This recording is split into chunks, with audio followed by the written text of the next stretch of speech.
Hello అండి, అందరికీ నమస్తే. Good morning. నేను మీ శ్రీనివాసన్ అండి. న్యూస్ అనాలిసిస్ వీడియోకి స్వాగతం. ముందుగా అందరికీ కూడా స్వాతంత్ర దినోత్సవ శుభాకాంక్షలు.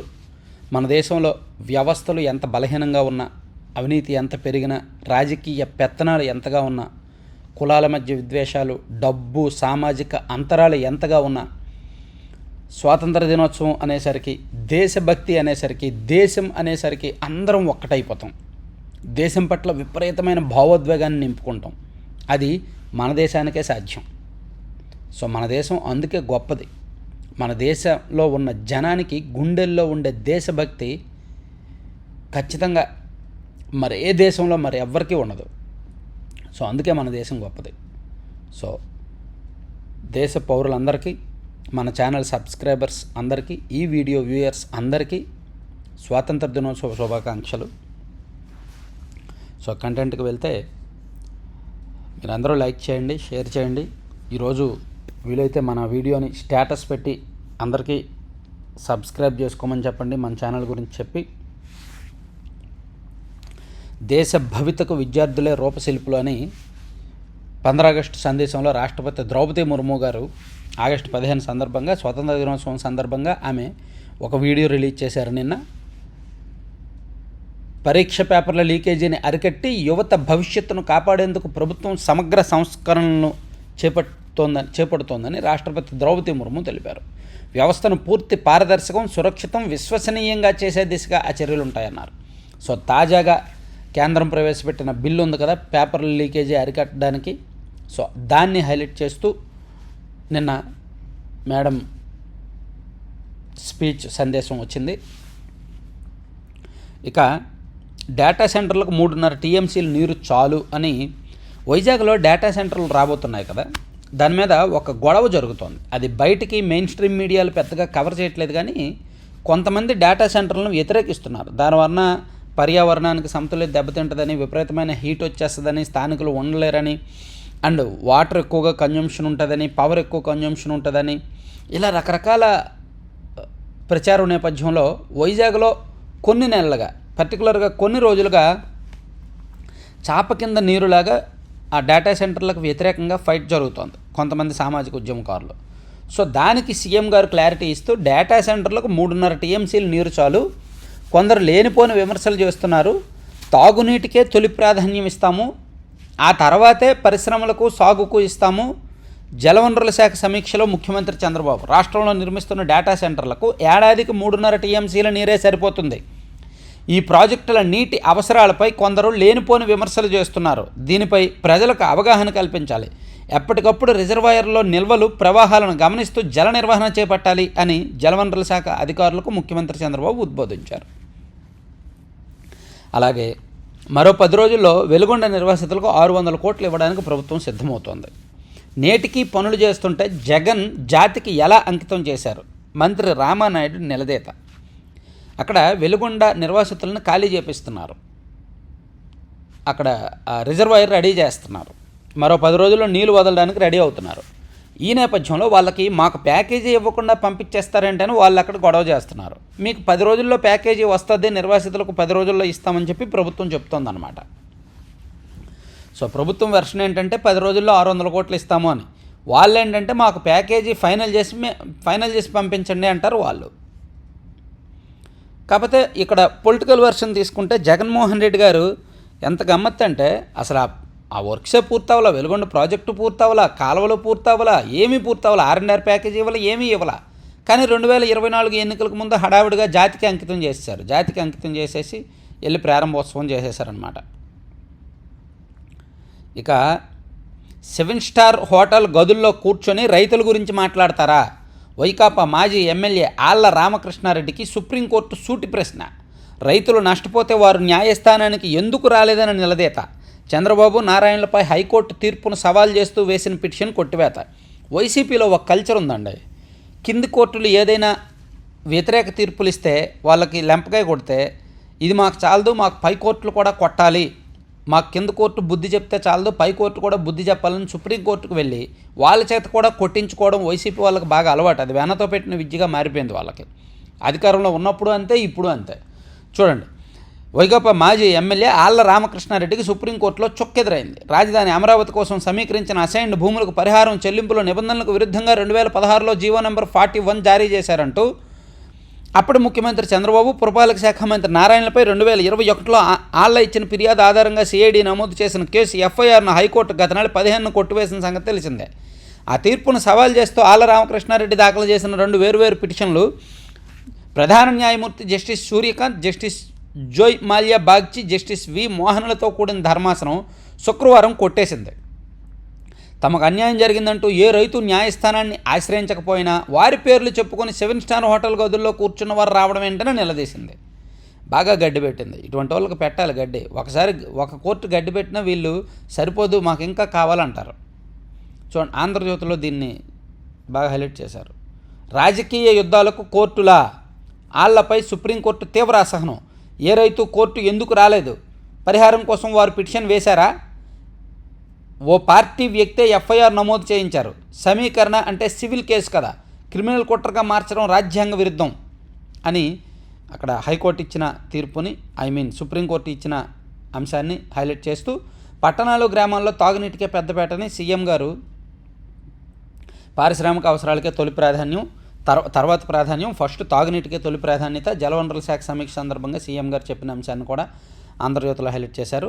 ఇక భాష జాగ్రత్త, భావ వ్యక్తీకరణలో పరిధి దాటొద్దు, జన సైనికులకు పవర్ నిర్దేశం, సోషల్ మీడియాలో ఇష్టానుసారం మాట్లాడొద్దు, దూషణలొద్దు, అసభ్య పదజాలం వాడొద్దు, మహిళలను గౌరవిస్తూ మాట్లాడాలి, చర్చల సమయంలో ఆవేశాలకు లోను కావద్దు, పార్టీ సిద్ధాంతాలకు అనుగుణంగానే స్పందించాలి,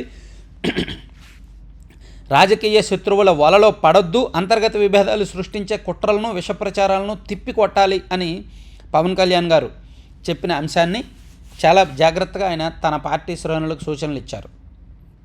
సో రాజకీయ శత్రువుల వలలో పడొద్దు, పార్టీ శ్రేణులకు పవన్ కళ్యాణ్ దిశానిర్దేశం. సామాజిక మాధ్యమాల వేదికగా విభిన్న విషయాలపై మాట్లాడే సమయంలో పోస్టులు చేసేటప్పుడు జనసేన నాయకులు, జన సైనికులు, వీర మహిళలు తగు జాగ్రత్తలు తీసుకోవాలి. వాడే భాష, భావ వ్యక్తీకరణ విషయంలో పరిధి దాటొద్దు, అనవసర విషయాలపై ఇష్టానుసారం మాట్లాడడం సరికాదు, పార్టీ మార్గదర్శకాలు పాటించాలి, రాజకీయ శత్రువుల సామాజిక మాధ్యమాల వలలో పడొద్దు అని పవన్ కళ్యాణ్ గారు ఉద్బోధ చేశారు వారి శ్రేణులకు.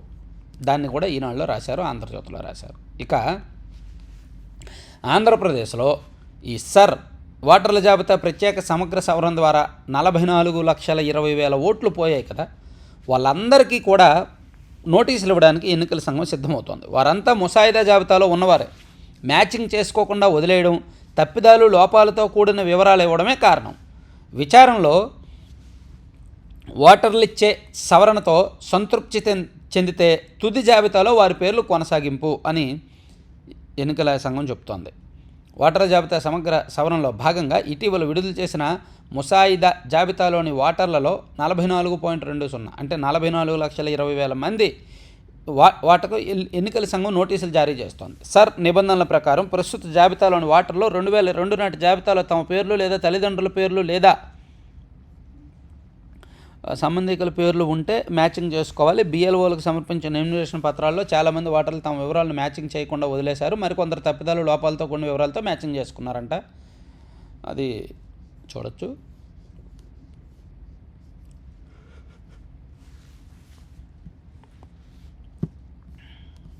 ఏంటిది పెద్దవాడు అజిత్ సింగ్ నగర్ యాడంట పాపం. మొన్న పార్టీ వ్యతిరేకంగా ఈయన మారిపోతున్నారని చెప్పి పార్టీ పిలిచి క్లాస్ పీకేసరికి ఈయన వీరభక్తుడు అయిపోయాడు. బోండా ఉమా గారు పార్టీకి వీరభక్తుడు. ఇప్పుడు కష్టపడి కొలువు సాధిస్తే అక్రమాలంటూ అవమానిస్తారా? డిఎస్సిలో ఎంపికైన ఉపాధ్యాయుల మెగా ర్యాలీ. నిన్న చంద్రగిరిలో ఉపాధ్యాయుల మెగా ర్యాలీ జరిగింది. మొన్న వైఎస్ఆర్ కాంగ్రెస్ పార్టీ చేసిన ర్యాలీకి నిన్న వీళ్ళు చేసిన ర్యాలీకి తేడా ఏంటి తెలుసా?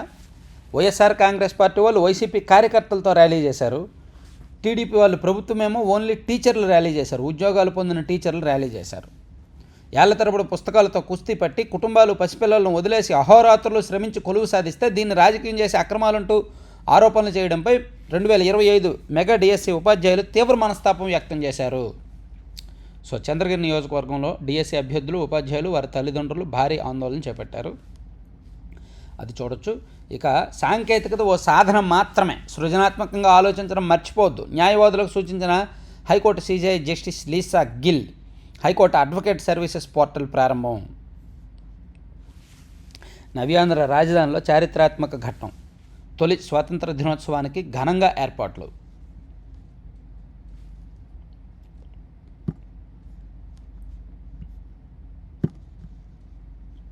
స్వాతంత్రోద్యమ దీపదారులకు జేజేలు.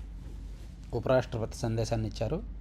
తర్వాత 10 రోజుల్లో వెలుగొండ నిర్వాసితులకు 600 కోట్లు ఇస్తామన్నారు. అలాగే ఆలయాల్లో ఉప ముఖ్యమంత్రి సతీమణి పూజలు. పిఠాపురంలోని ప్రముఖ ఆలయాలైన పాదగయ క్షేత్రం, శ్రీపాద వల్లభ మహాసంస్థానానికి జస్టిస్ పవన్ కళ్యాణ్ గారి సతీమణి అన్న కొనిదెల గారు వెళ్ళి పూజలు చేశారు. గురజాడ అప్పారావు మనవడికి 30,000 గౌరవ వేతనం. ఈనాడు కథనానికి ప్రభుత్వం స్పందించిందంట. ఇక ఏడాదిలో 87 కోట్ల స్త్రీశక్తి ప్రయాణాలు.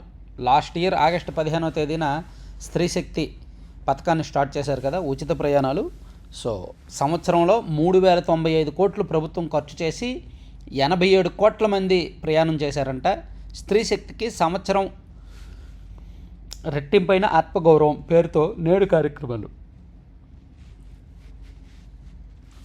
మహిళలతో భేటీ కానున్న ముఖ్యమంత్రి చంద్రబాబు.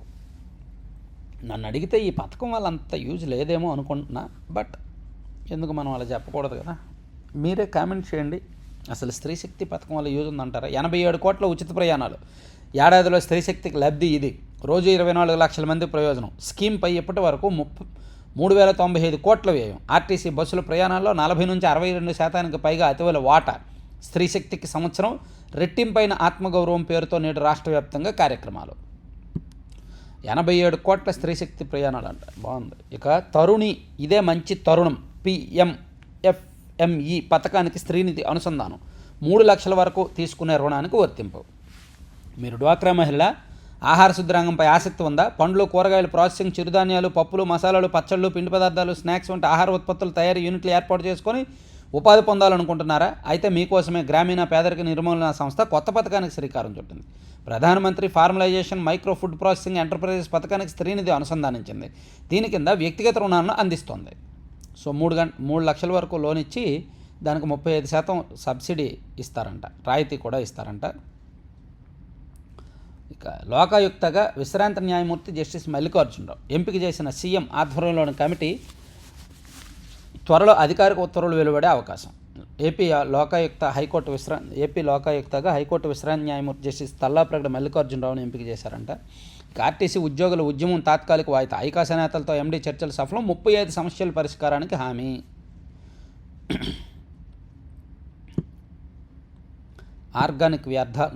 ఆహార వ్యర్థాలను ఆర్గానిక్గా మార్చేద్దాం. ట్రెండింగ్గా స్మార్ట్ వేస్ట్ రీసైక్లింగ్ పరికరం. ఇదేదో బాగుందండి.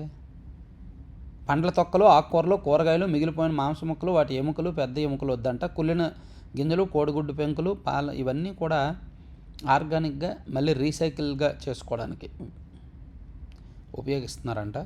దానికి ఒక పరికరాలు కూడా వచ్చాయంట. ఇక తిరుమలలో పారిశుధ్యంపై ఫిర్యాదులకు నందకం యాప్. తిరుమలలో ఒకే నెలలో 2 గరుడ సేవలు. అసెంబ్లీ సమావేశాలకు భద్రతలో రాజీ పడొద్దు. సభ్యుల ప్రశ్నలకు వెంటనే సమాధానాలు పంపాలి. ఉన్నతాధికారులతో సమీక్షలో మండలి చైర్మన్, శాసన సభాపతి ఆదేశాలు. అసెంబ్లీ సమావేశాల నేపథ్యంలో కట్టుదిట్టమైన భద్రత ఏర్పాటు చేయాలని, సభ్యులకు అసౌకర్యం కలగకుండా చూడాలని శాసన మండలి చైర్మన్ కొయ్య మోషన్ రాజు, శాసన సభాపతి చింతకాయల అయ్యన్నపాత్రుడు పోలీసు ఉన్నతాధికారులను ఆదేశించారంట. అసెంబ్లీ సమావేశాలు ఎల్లుండి నుంచి ప్రారంభం కాబోతున్నాయి కాబట్టి భద్రత విషయంలో జాగ్రత్తలు పాటించాలని చెప్పారంట. అలాగే ప్రభుత్వానికి డెడికేటెడ్ కమిషన్ నివేదిక బీసీ రిజర్వేషన్లపై సీఎం చంద్రబాబుకు అందజేత. అక్టోబర్లో స్థానిక సంస్థల ఎన్నికల నిర్వహణకు అవకాశం. సో బీసీ రిజర్వేషన్ల విషయంలో ఇదిగోండి, ఇది ఆంధ్రజ్యోతిలో దాన్ని హైలైట్ చేశారు. బీసీలు 50.26% ఉన్నారు. సర్కారుకు మిశ్రా కమిషన్ నివేదిక. యూనిఫైడ్ ఫ్యామిలీ సర్వే ఆధారంగా నిర్ధారణ. స్థానికంలో బీసీ కోట 27.66%, గతంతో పోలిస్తే 3.382% పెరుగుదల. మేయర్లు, పట్టణ వార్డుల్లో పెరిగిన వాటా. సిఫార్సులపై నిర్ణయం ప్రభుత్వానిదే. బీసీలకు 34% కోటాపై ఎన్నికల్లో హామీ. కోటా 50% దాటితే న్యాయపరమైన చిక్కులు. అసెంబ్లీలో తీర్మానం చేసి తదుపరి అడుగులు. సో బీసీలకు 34% రిజర్వేషన్లు ఇవ్వాలి. మిగిలిన వాళ్ళందరికీ 16% ఇస్తే మొత్తం మీద రిజర్వేషన్లు 50%కి మించకూడదు ఓవరాల్ రిజర్వేషన్లో. సో దానికి న్యాయపరమైన చిక్కులు లేకుండా చాలా జాగ్రత్తలు తీసుకోవాలి. ఇప్పుడు బీసీలకు 34% ఇస్తే మిగిలిన వాళ్ళ పరిస్థితి ఏంటి అనే వాళ్ళు కూడా అడుగుతారు. కాబట్టి ఇది మొదటి నుంచి ఉన్న చిక్కే. సో దీన్ని స్థానిక సంస్థల్లో ఏ విధంగా అమలు చేస్తారనేది చూడాలి. దీనికి అసెంబ్లీలో ఒక తీర్మానం చేసి ముందడుగు వేయడానికి ప్రభుత్వం సిద్ధమవుతోంది. సో స్థానిక సంస్థల్లో స్వల్పంగా బీసీ రిజర్వేషన్లు పెరిగే అవకాశం అయితే ఉన్నట్టు చెప్తున్నారు. ఇక గ్రీన్ కార్డు ఉన్న భారత సంతతి మహిళ నిర్బంధం. అమెరికాలోని నార్త్ కరోలినా రాష్ట్రానికి చెందిన ఓ భారత సంతతి మహిళకు ఊహించని చేదు అనుభవం ఎదురైంది. గ్రీన్ కార్డు నిబంధనల ఉల్లంఘన ఆరోపణ కేసును స్థానిక న్యాయస్థానం కొట్టివేసిన కొన్ని నెలలకే ఇమ్మిగ్రేషన్ అధికారులు ఆమెను నిర్బంధించినట్టు సమాచారం. ఇక పదోన్నతులపై నిషేధాన్ని ఎత్తివేయాలి. రాష్ట్రపతి ఉత్తర్వులు 2025 అమలుపై ఉద్యోగ సంఘాల నేతల డిమాండ్. రాష్ట్రపతి ఉత్తర్వులు 2025 అమలు కోసం ఉద్యోగులు పదోన్నతులపై పెట్టిన నిషేధాన్ని తొలగించాలని ఉపాధ్యాయ సంఘాల నేతలు డిమాండ్ చేశారు. నిషేధాన్ని ఎత్తివేసి ఈ నెల 31 వరకు పదోన్నతుల అవకాశం కల్పించాలని వాళ్ళు కోరారంట. సీడ్ యాక్సెస్ రోడ్లో ఈ వంపు ఎందుకు వచ్చిందని చాలామంది డౌట్ అడుగుతున్నారు. అయితే దీనికి ఒక కారణం ఉంది. సీడ్ యాక్సెస్ రోడ్ను రాజధానిలో దొండపాడు నుంచి చెన్నై కోల్కతా జాతీయ రహదారి వరకు నిర్మిస్తున్నారు. మణిపాల్ హాస్పిటల్ దగ్గర అది చెన్నై కోల్కతా జాతీయ రహదారిలో కలుస్తుంది. ఇప్పటి వరకు సీడ్ యాక్సెస్ రోడ్డు 2 దశల పనులే పూర్తయ్యాయి. గుంటూరు ఛానల్ కొండవీటి బాగుపై తాజాగా నిర్మించిన స్టీల్ బ్రిడ్జి 3వ దశలో భాగమే. ఆ బ్రిడ్జి నుంచి మణిపాల్ ఆసుపత్రి వరకు ఎలివేటెడ్ కారిడార్ వస్తుందన్నమాట. సో ఆ కారిడార్ వచ్చాక ఇది సీడ్ యాక్సెస్. తొండపాడు నుంచి ప్రకాశం బ్యారేజ్ వరకు ఉన్న సీడ్ యాక్సెస్ రోడ్డు అక్కడక్కడ చిన్న వంపులు తప్ప నేరుగానే వచ్చింది. ప్రకాశం బ్యారేజ్ నుంచి దాన్ని 3వ దశలో అలాగే మణిపాల్ ఆసుపత్రి వద్దకు తీసుకెళ్లడం కుదరదు. సీతానగరం కొండ అడ్డుగా ఉంది. నేను గర్వంగా ఫీల్ అవుతున్నా. బెయిల్పై విడుదలయ్యాక వైకాపా నాయకుడు సీదిరి అప్పలరాజు వ్యాఖ్య. గర్వంగా ఫీల్ అయితేనే ఆ పార్టీలో ఉండగలరు, లేకపోతే ఆ పార్టీలో ఉండలేరు. సిగ్గుతో తలదించుకుంటున్నా అంటే ఆ పార్టీలో ఎందుకుంటారు? ఉండలేరు కదా. ఇక జస్టిస్ చక్రవర్తికి హైకోర్టు ఘనంగా వీడ్కోలు. న్యాయ వ్యవస్థపై ఆయన చెరగని ముద్ర వేశారు. కొనియాడిన సీజే జస్టిస్ లీసా గిల్.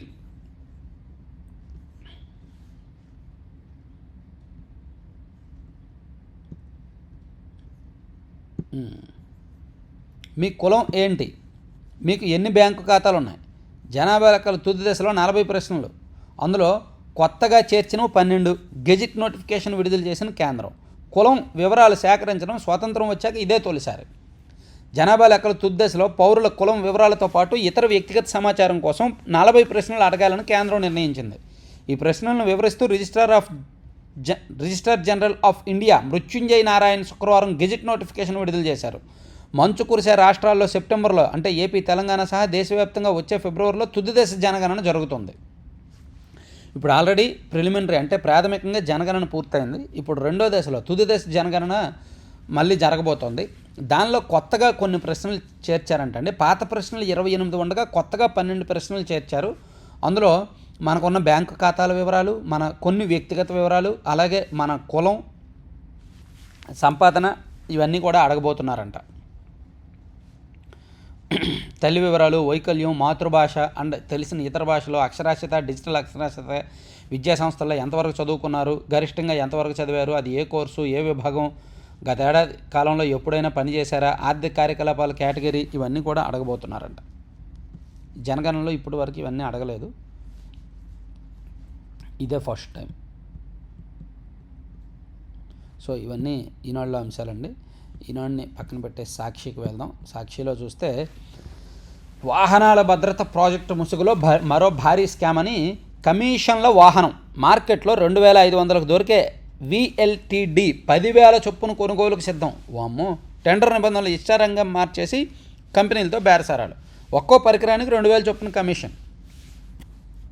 5.5 లక్షల వాహనాలకు పరికరాలు అమర్చి ప్రతి 2 ఏళ్లకు 110 కోట్లు కాజేసే స్కెచ్ అంటండి. మామూలుగా లేదుగా. అంటే నేను పదే చెప్పే మాట ఒకటే, మనం మార్కెట్లో 10 రూపాయలకు కొన్న వస్తువు ప్రభుత్వం 15 రూపాయలకు కొనడం కామనే. ఎందుకంటే ఆ 5 రూపాయలు రకరకాల దశల్లో అవినీతి కమిషన్ల రూపంలో వెళ్ళిపోద్ది.